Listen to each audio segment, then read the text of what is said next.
પીએમજય યોજના અંતર્ગત કાર્યવાહી કરવામાં આવી છે, જેમાં ગેરરીતિ કરનાર સામે કાર્યવાહી કરવામાં આવી છે। તો સમગ્ર મામલે 2 હોસ્પિટલ સસ્પેન્ડ, 2 હોસ્પિટલને 90 લાખનો દંડ ફટકારવામાં આવ્યો છે, જેમાં રાજકોટની કૃષ્ણા સર્જિકલ હોસ્પિટલને સસ્પેન્ડ કરાઈ છે।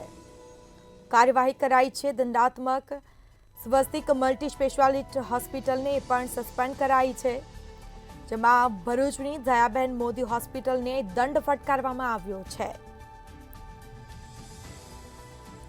તો વડોદરાની બેન્કર્સ હોસ્પિટલને પણ દંડ ફટકારાયો છે। કાર્યવાહી કરવામાં આવી છે। પીએમજય યોજના અંતર્ગત ગેરરીતિ અંગે કાર્યવાહી થઈ છે, જેમાં ટ્યુબર બોર્ડના સટીમાં ખોટા સહી સિક્કાનો ખુલાસો થયો।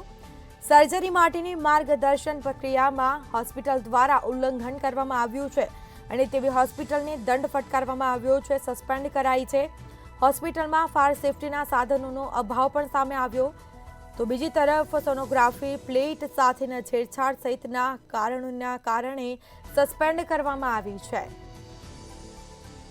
તો રાજકોટની કૃષ્ણા સર્જિકલ હોસ્પિટલને સસ્પેન્ડ કરવામાં આવી છે, જેમાં પીએમજય યોજના અંતર્ગત ગેરરીતિ અંગે આખરી કાર્યવાહી કરાઈ છે, દંડ ફટકારવામાં આવ્યો છે।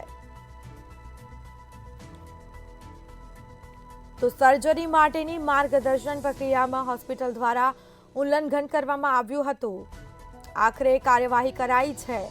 પીએમજય યોજના અંતર્ગત ગેરરીતિ અંગે કાર્યવાહી કરાઈ છે, દંડ ફટકારવામાં આવ્યો છે, જેમાં 2 હોસ્પિટલને સસ્પેન્ડ કરાઈ, તો 2 હોસ્પિટલને 90 લાખથી વધુનો દંડ ફટકારાયો છે। ટ્યુબર બોર્ડના સટીમાં ખોટા સહી સિક્કાનો ખુલાસો થયો છે।